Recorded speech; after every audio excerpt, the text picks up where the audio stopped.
बच्चों,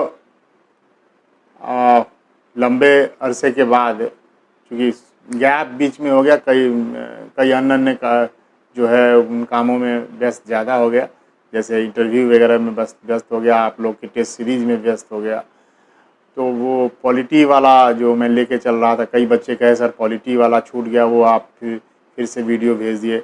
कुछ हिस्ट्री के भी मांग चल रही है कि उनको इसके भी वीडियो भेजिए। निश्चित रूप से मैंने कहा था मैं सबको भेजूंगा, लेकिन वो आप लोग देखते कम हो, इसी वजह से मैं थोड़ी निराशा हो जाती है। ठीक है, नहीं फिर भी मैं कोशिश ज़रूर करूंगा कि मेरे 10 बच्चे भी हों और वो भी देखते हों, मेरे लिए वो भी मायने रखता। तो मैं एक चीज़ जो फंडामेंटल राइट्स तक मैंने पढ़ाया था आप लोग को, तो फंडामेंटल राइट्स में केसेस थे जो कि मैं सोचा था कि डायरेक्टिव प्रिंसिपल्स को पढ़ा लूँ, उसी के साथ मैं केसेस में डिस्कस करूँगा। लेकिन कुछ बच्चों ने कहा कि सर केसेस भी डिस्कस कर दीजिए, क्योंकि मेंस का हम लोग का एग्ज़ाम है, तो मेंस वाले के पॉइंट ऑफ व्यू से केसेस ज़्यादा इम्पॉर्टेंट, और पीटी पॉइंट ऑफ व्यू से भी है लेकिन बहुत ज़्यादा नहीं, लेकिन फिर भी मैं उसको डिस्कस कर रहा हूँ। जो मौलिक अधिकार से संबंधित जो वाद है, उसमें सबसे पहला जो वाद है वो शंकरी प्रसाद बनाम भारत संघ 1951। ठीक है, अब इसके पहले पृष्ठभूमि में हम जाते हैं कि केस दाखिल कैसे हुआ। देखिए ध्यान में रखिएगा, शंकरी प्रसाद बिहार के रहने वाले थे और पटना हाई कोर्ट में इन्होंने केस की थी। पटना हाई कोर्ट में केस जीतने के बाद तो फिर जो है ये सुप्रीम कोर्ट में चली गई सरकार, तो वो जो है वहाँ केसेस हुए। तो ये जो वाद था वो शंकरी प्रसाद जी ने जो किया केसेस, तो उसके संबंध में पृष्ठभूमि क्या थी उस पर जाइए। तो देखिए 1950 में जो आज़ादी मिल गई 47 में, 50 में जो हमारा संविधान लागू हुआ और 51 में देखिए प्रथम संशोधन कर दिया गया 50 के जस्ट बाद। अब देखिए इसमें कुछ संशोधन क्या हुआ था। संशोधन ये हुआ कि संविधान में 31 जो संपत्ति का अधिकार था, अनुच्छेद 31, उसमें क और ख 2 अनुच्छेद जोड़े गए। उस जोड़ने के पीछे रीजन क्या था कि सरकार को डेवलपमेंट्स के लिए भूमि चाहिए थी और संपत्ति का अधिकार मौलिक अधिकार था। अब इस वजह से संपत्ति का अधिग्रहण किसी का भी रोड बनाने के लिए चाहिए, तो किसी के भूमि जो है अधिग्रहण की सरकार ने दिया, वो कहा मेरा फंडामेंटल राइट्स का हनन हो रहा है, न्यायालय में चल गया, नहीं संभव था, बड़ी दिक्कत हुई।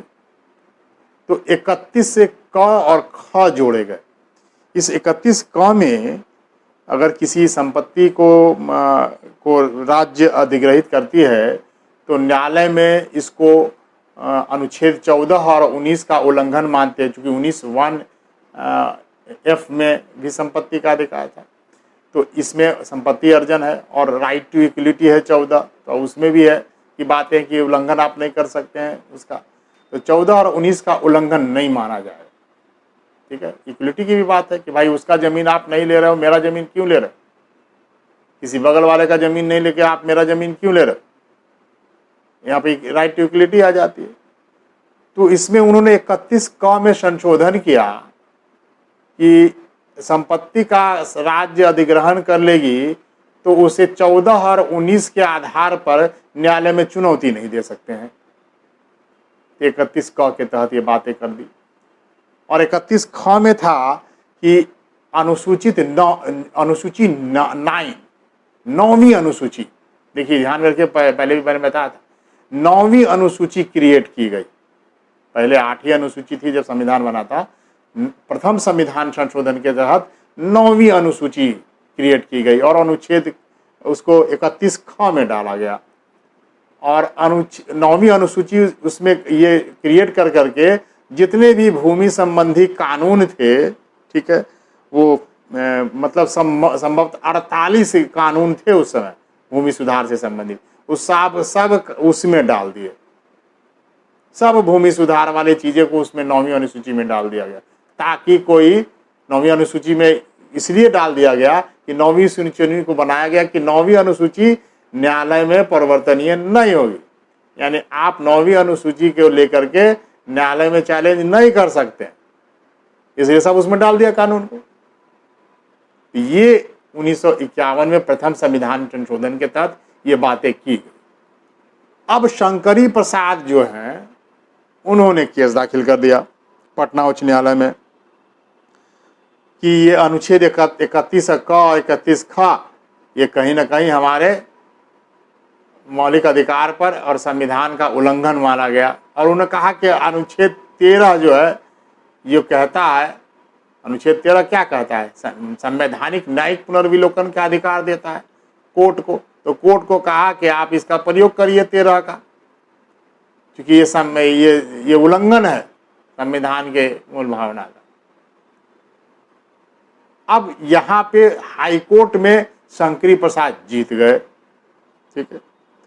और इसी प्रकार का जो केसेज और आया इलाहाबाद में और चंडीगढ़ में, ठीक है।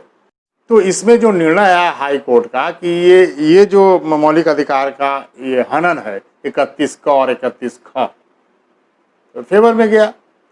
अब इसी प्रकार का अन्य केस इलाहाबाद हाई कोर्ट में हुआ था और इसी प्रकार का अन्य केस चंडीगढ़ हाई कोर्ट में भी हुआ। वहाँ उन्होंने दिया कि ये गैर संवैधानिक नहीं है। अब पटना हाई कोर्ट में डिसीजन आया कि ये गैर संवैधानिक है, तो ये कॉन्ट्रडिक्शन हो गया। अब ये कॉन्ट्रडिक्शन हुआ तो ये मामला सुप्रीम कोर्ट गया, ठीक है। अब सुप्रीम कोर्ट में जब गया तो ये 5 सदस्यीय पीठ बनाई गई। इस कोर्ट नंबर जो है इसका जो 8वां बेंच में था, जहाँ तक मुझे याद आ रहा है, उसमें जो है ये गया और इसमें 14, 13, 14, 19 और 31 इसकी व्याख्या करने के लिए ये संवैधानिक पीठ गठित की गई कि भाई ये बहुत कंट्रोवर्सी हो रहा, इसमें आप व्याख्या कीजिए कि होना क्या चाहिए, ठीक है। आप देखिए, चूंकि उस समय जितने भी नेता होंगे जो रूलिंग पार्टी में थे वो सब कद्दावर नेता थे जो फ्रीडम स्ट्रगल में बहुत महत्वपूर्ण भूमिका निभाए थे। अब कानून बनाया उन लोगों ने, ठीक है। अब कोई जस्टिस जो है उसको गैर संवैधानिक कहने में, सुप्रीम कोर्ट कहने में थोड़ा सा उसको हिचकिचाहट जरूर रही होगी। उन्होंने कहा कि नहीं, सरकार ने जो बनाया है कानून, ठीक है, उन्होंने 2 चीजें बात की, गलत नहीं है, उन्होंने कहा गलत नहीं है, वो कहा उन्होंने कि ये गैर संवैधानिक नहीं। और उन्होंने कहा कि जो 13 की बातें की जा रही है, क्योंकि 13 को ही बनाया शंकरी प्रसाद ने, 13 को आर्टिकल को, तो उस 13 में कहा गया था कि संसद के द्वारा जो पारित विधि होगा, कानून होगा, उसकी व्याख्या करेगी सुप्रीम कोर्ट, लिखा है 13 में। तो उन्होंने कहा, डिसीजन में कहा कि ये विधि जो है संविधान संशोधन है। तो उन्होंने विधि को और संविधान संशोधन की व्याख्या बड़े विस्तार से अलग अलग की और कहा ये विधि वाला मामला है, कानून बनाना सीधे ऐसे ही मामला है, संसद ने ऐसे ही कोई कानून नहीं बनाया, ये संविधान संशोधन किया और संविधान संशोधन को हम नकार नहीं सकेंगे, ठीक है, वो गैर संवैधानिक नहीं। शंकरी प्रसाद यहाँ पे हार गए, ठीक है। तो ये जो केस था ये 51 से चला। अब हम आते हैं दूसरे वाद पे। अब ये चला 1951 से लेकर के आप देखेंगे 1964 तक ये प्रक्रिया चलती है, लंबे समय तक ये प्रक्रिया आराम से 10-12 साल तक यही चलता रहा सिलसिला।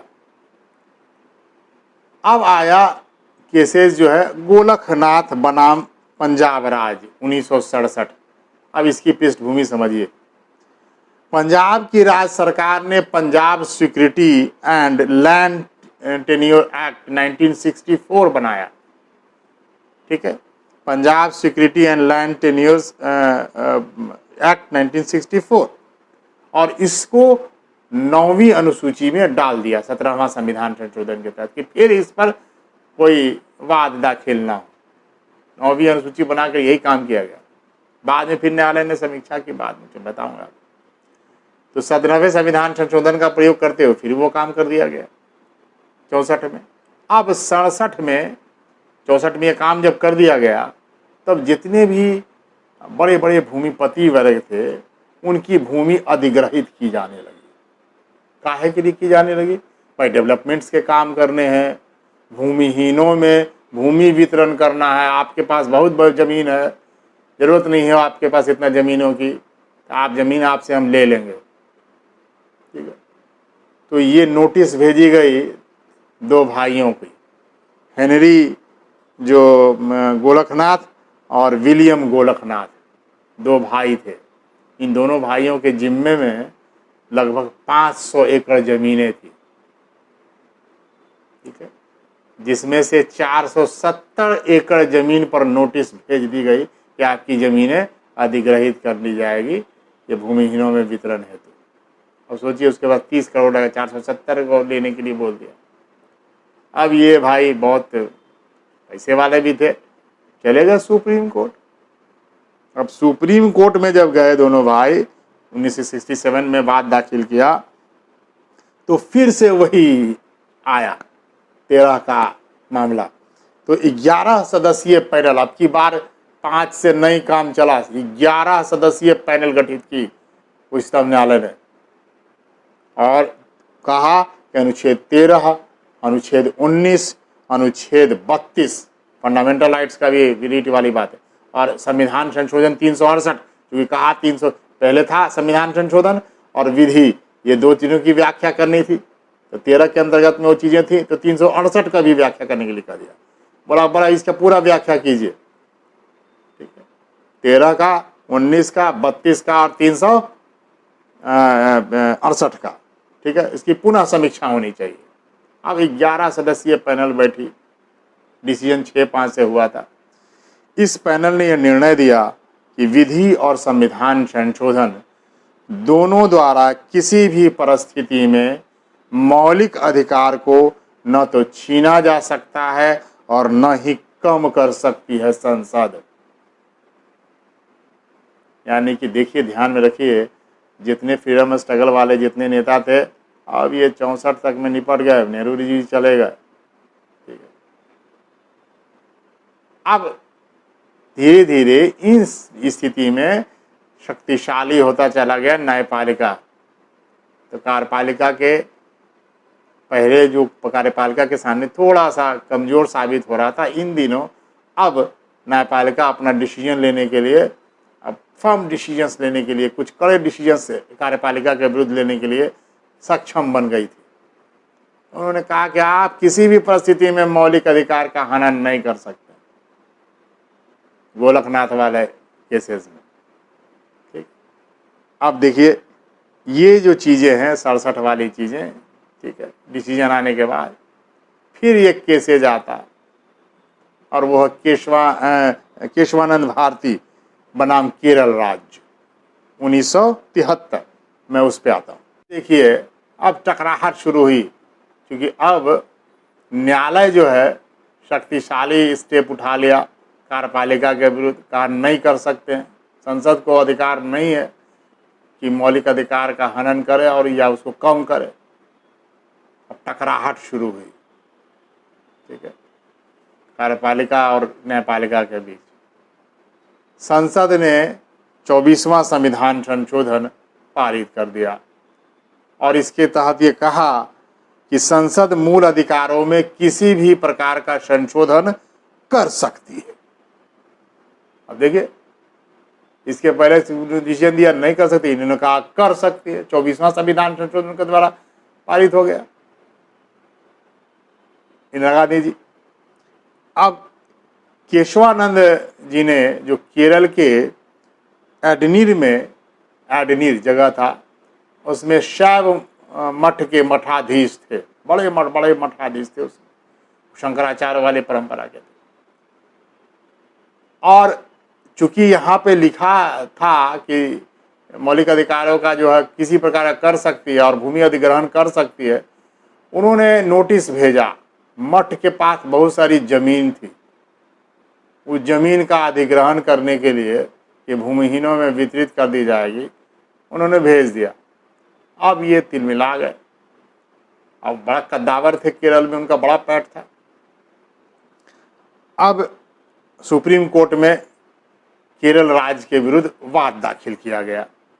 ठीक है, केशवानंद भारती, सुप्रीम कोर्ट ने केशवानंद भारती वाद में अनुच्छेद 13, अनुच्छेद 25, अनुच्छेद 26, देखिए धार्मिक वाली बात आ गई, क्योंकि वो क्या मठ का था, अब मठ की संपत्ति थी तो संपत्ति अर्जन करने का अधिकार था, तो 25, 26, ठीक है, 29 और 31, अब उसमें भी था, शिक्षा का भी था, मठ शिक्षा का भी केंद्र था, धार्मिक शिक्षा देता था, और संपत्ति का अधिकार भी था, 31 भी था। ठीक है, और अनुच्छेद 368, इन सब की समीक्षा की जानी थी। ठीक है, अब देखिए जो शंकर वाला मामला में, शंकरी सिंह वाले मामले में 5 वाला बेंच था। ठीक है, और इसके पहले जो केशवानंद भारती वाले, सॉरी, इसके गोलकनाथ वाले में 11 बेंच था, और केशवानंद भारती वाले में 13 बेंच का बैठा दिया, 13th बेंच। ये सबसे बड़ी बेंच थी, अब तक की सबसे बड़ी बेंच मानी जाती, बहुत संविधान की और समीक्षा की जानी थी।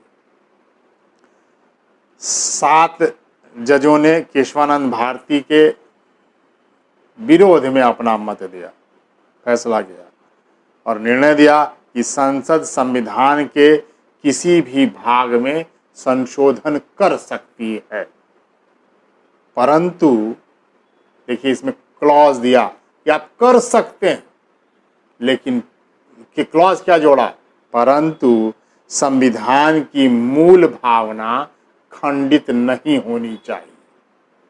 यानी न्यायालय क्या करेगी, उसकी समीक्षा करेगी, कोई कानून की समीक्षा करेगी और ये देखेगी कि न्यायालय ये देखेगी कि संविधान का जो संशोधन हुआ है वो संविधान की मूल भावना के विपरीत तो नहीं है, प्रस्तावना में जो बातें लिखी गई हैं उसके अगेंस्ट तो नहीं जा रहा है। ठीक है, तो ये अंकुश लगाया गया। ऐसे ही नहीं कि जो कर दीजिएगा अब सब हो जाएगा, ऐसा नहीं है। संसद कुछ भी कर देगी ऐसा नहीं है, आप संशोधन कर सकती हैं। ठीक है, आप कीजिए, लेकिन अगर संशोधन मूल भावना के विपरीत होगा तो ये नहीं होने देगा। तब देखेंगे, तब सुप्रीम कोर्ट का अधिकार तब देखने का। ठीक है, ये केसेज आया आपका किसमें, केशवानंद भारती में। तो अब तक हम लोग 3 केसेस देखा, शंकरी का, ठीक है, उसके बाद गोलकनाथ का, उसके बाद केशवानंद भारती का। तो ये अब इसके बाद जो केस हुआ जो ज़्यादा महत्वपूर्ण है वो है मिनर्वा मिल्स। ठीक है, हम उस पर आते हैं। अब फिर से आप देखिए यहाँ पे न्यायपालिका ने कार्यपालिका के ऊपर थोड़ा सा वर्चस्व स्थापित करने की कोशिश की। कार्यपालिका में इंदिरा गांधी समय थी और फिर वो बौखला गई। ठीक है, उन्होंने फिर से केशवानंद भारती के निर्णय के बाद 42वां संविधान संशोधन 1976 वो पारित किया, और इसमें कहा कि 368 में आर्टिकल 368 में जो संविधान संशोधन की प्रक्रिया है उसमें 2 नए तत्व जोड़ दिए कि संसद द्वारा संविधान के किसी भी भाग में संशोधन करने की चुनौती न्यायालय में नहीं दी जा सकती। न्यायालय में जाएगा ही नहीं, अगर संविधान संशोधन हो गया तो नहीं जाएगा। कार्यपालिका अपना वर्चस्व दिखा रही है न्यायपालिका के ऊपर। और दूसरा था कि संसद के संविधान संशोधन करने की शक्ति पर किसी प्रकार का कोई प्रतिबंध नहीं होगा, यानी न्यायालय प्रतिबंध भी नहीं लगा सकती। अब देखिए दोनों चीज़ें जोड़ दी गई 368 में। अब यहाँ पे फिर मामला फिर हुआ। ठीक, अब इसको लेकर के चूँकि क्या इसके बाद क्या हुआ, इसके बाद आप देखेंगे इकोनॉमिक पॉलिसीज़ जो इंदिरा गांधी अपनाती हैं और राष्ट्रीयकरण की जो दौर चलती है, चीज़ों का अधिग्रहण कर करके निजी जो कंपनियां थी तमाम थे उन सब का अधिग्रहण करके उसका राष्ट्रीयकरण कर दिया गया, उसको सबको नेशनलाइजेशन करने वाली चली। ठीक है, तो इस समय आप देखेंगे कि मिनर्वा मिल्स नामक एक कपड़ा जो है वो मिल था, और उस कपड़े मिल को का राष्ट्रीयकरण जो है कर दिया 1974 में, उसका अधिग्रहण कर लिया और राष्ट्रीयकरण कर लिया। अब जो मिनरवा मिल्स था उन्होंने वाद दाखिल कर दी सुप्रीम कोर्ट में। अब फिर सुप्रीम कोर्ट में ये वाद चला कि क्या इस पर क्या निर्णय होने चाहिए, इसकी व्याख्या होनी चाहिए, फिर से पुनः व्याख्या करिए। देखिए बार बार टकराहट हुई, बार बार हुआ।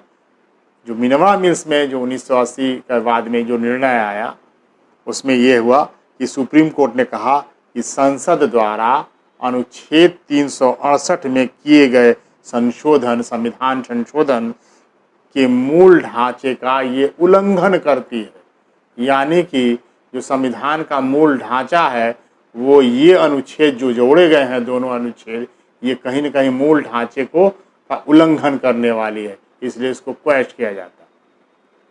और दूसरा उन्होंने कहा कि सुप्रीम कोर्ट को संसद द्वारा बनाए गए कानून की समीक्षा करने का संवैधानिक अधिकार है, ये आप उसको नहीं छीन सकते हैं। ठीक है। और कहा कि अनुच्छेद जो 13 है ये संवैधानिक न्यायिक पुनर्विलोकन का अधिकार है, इसलिए वॉच डॉग की स्थिति है जो अभी तक यही स्थिति बरकरार रखी है कि जो कोर्ट होगा, न्यायपालिका होगी, सुप्रीम कोर्ट और हाई कोर्ट, इस संवैधानिक न्यायिक पुनर्विलोकन कर सकता है। 13 के तहत संवैधानिक न्यायिक पुनर्विलोकन का अधिकार सुप्रीम कोर्ट को दिया गया है, वो संविधान की समीक्षा कर सकती। ठीक है। तो ये जो अधिकार था ये संतुलन स्थापित करता है, कहीं न कहीं शक्ति का संतुलन स्थापित करता है कि कार्यपालिका और न्यायपालिका के बीच में शक्ति का संतुलन हो। दोनों को पृथक्करण करने का प्रयास किया गया कि आप में हम हस्तक्षेप नहीं करेंगे, लेकिन जब जब आप कहीं न कहीं संविधान के मूल ढांचे पर प्रहार करेंगे या उसको खंडित करने का प्रयास करेंगे, व्यक्ति के मौलिक अधिकार को कम करने का प्रयास करेंगे, तब तक न्यायपालिका जो है वो सजग होगी और उस विधि को समीक्षा करेगी और उसको क्वैश भी कर सकती है, उसको समाप्त भी कर सकती है। उसके बाद कई उदाहरण ऐसे आए कि न्यायपालिका ने संविधान संशोधन को नकार दिया, जैसे कि न्यायिक नियुक्ति आयोग जो गठित हुई हमारे प्रधानमंत्री के पिछले कार्यकाल में, जो तुरंत बने, उन्होंने न्यायिक नियुक्ति आयोग का गठन किया और उसको क्रियान्वित करने की कोशिश की। न्यायपालिका ने कहा कि ये मूल अधिकार, ये कहीं ना कहीं जो संविधान की मूल भावना के विपरीत जाता है, इसलिए अभी इसको लागू करना ये सही नहीं है। उसकी समीक्षा के लिए अलग बैठक बुला दी और वो ठंडे बस्ते में चला गया, अभी कुछ उस पर ज़्यादा हो नहीं रहा। तो ये आप देखें कि कहीं ना कहीं ये जो चारों केसेस हैं ये दर्शाते हैं कि ये जो संविधान में बीच में जो न्यायपालिका और कार्यपालिका के बीच जो संघर्ष चला, उस जो मौलिक अधिकारों के हनन को लेकर के, और उसके बाद देखेंगे कि 74 में फिर उसके बाद संपत्ति के अधिकार को ही हटा दिया गया मौलिक अधिकार से और उसके कानूनी दर्जा दे दिया गया। तो इस जो चीज़ को करने के बाद, चूँकि डेवलपमेंट्स के लिए, इसके मूल में यही था कि डेवलपमेंट्स के लिए भूमि चाहिए, और भूमि चाहे वो उद्योग लगाना हो, चाहे वो सड़क बनानी हो, इंफ्रास्ट्रक्चर का विकास करना हो, तो उसके लिए भूमि चाहिए और संपत्ति का अधिकार उसके आड़े आता था। इसलिए आप देखेंगे कि 44वें संविधान संशोधन 1978 के द्वारा संपत्ति के अधिकार को कानूनी अधिकार का दर्जा दे दिया गया और केवल आप कॉम्पनसेशन के लिए आप वाद दाखिल कर सकते हैं, बाकी अधिग्रहण के विरुद्ध नहीं जा सकते। फिलहाल यही चल रहा है। और उन्होंने कहा कि 9वीं अनुसूची में जो दिए गए विषय हैं ये भी न्यायालय समीक्षा के अंतर्गत आते हैं। ऐसा नहीं है कि 9वीं अनुसूची में कोई विषय डाल दिया जाए उनको न्यायिक समीक्षा से बाहर हो जाता है, ऐसा नहीं है। अगर संविधान की मूल भावना को विपरीत करने वाला होगा तो निश्चित रूप से इसकी समीक्षा न्यायालय के द्वारा की जाएगी। ठीक है बेटा, तो ये 4 महत्वपूर्ण केसेस के बारे में मैंने आज डिस्कस किया मौलिक अधिकार को। उम्मीद करता हूँ कि आपको अच्छा लगा होगा, और जब मैं डायरेक्टिव प्रिंसिपल्स पढ़ाऊँगा तब फिर उसके बारे में डायरेक्टिव प्रिंसिपल और मौलिक अधिकार के बीच में जो क्लैशेज हुए हैं उन सब के बारे में थोड़ी और भी 1-2 बातें मैं और भी डिस्क्राइब करूँगा। हालांकि ये बातें हो गई हैं, फिर भी मैं उसको डिस्क्राइब करूँगा। ये जितनी बातें की गई कॉन्फ्लिक्ट, वो राज्य के नीति निर्देशक तत्व के लिए ही की गई। राज्य का नीति निर्देशक तत्व ही डेवलपमेंट्स की बात करता है कि सरकार को ऐसे काम करने पड़ेंगे, ठीक है। अब ये काम करने के लिए भूमि चाहिए और वो भूमि करने के लिए मौलिक अधिकार का हनन करना पड़ा। तब कहा कि मौलिक अधिकार का हनन कर सकती है राज्य, ठीक है, यदि किसी व्यक्ति के मौलिक अधिकार का हनन करना हो नीति निर्देशक तत्व को लागू करने के लिए, तो ऐसा राज्य कर सकती है। मैं जब नीति निर्देशक पढ़ाऊंगा और विस्तार से बनाऊंगा, ठीक है। उम्मीद करता हूँ अच्छा लगा होगा बेटा, धन्यवाद।